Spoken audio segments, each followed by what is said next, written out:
Hi friends, ఈరోజు గోధుమ పిండి హల్వా తయారు చేసే విధానం షేర్ చేయబోతున్నాను. ఇది చాలా టేస్ట్గా ఉంటుంది, చాలా ఈజీగా తయారు చేసుకోవచ్చు. ఇది ఎప్పుడు స్వీట్ తినాలి అనిపిస్తే అప్పుడు తయారు చేసుకోవచ్చు. మీకు ప్రసాదాలుగా తయారు చేసుకోవడానికి కూడా చాలా టేస్ట్గా ఉంటుంది, చాలా ఈజీగా అయిపోతుందండి.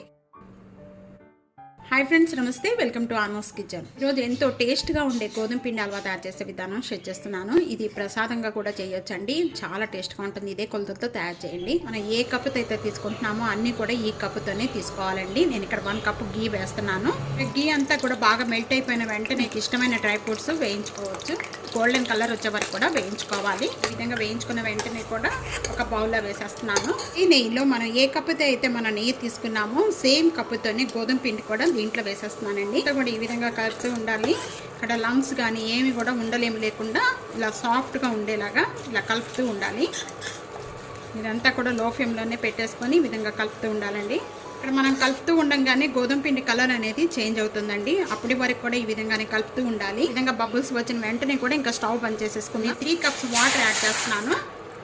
ఇక్కడ ఈ వాటర్లోనే 1 కప్ అనేది షుగర్ యాడ్ చేస్తున్నానండి. ఇక్కడ వాటర్లో షుగర్ యాడ్ చేసిన వెంటనే కూడా ఈ వాటర్ అంతా 2 మినిట్స్ 3 మినిట్స్ వరకు కూడా బాగా బాయిల్ వచ్చే వరకు కూడా ఉంచుకోవాలండి. బాయిల్ వచ్చిన వెంటనే కూడా ఇలాచీ పౌడర్ యాడ్ చేస్తున్నానండి.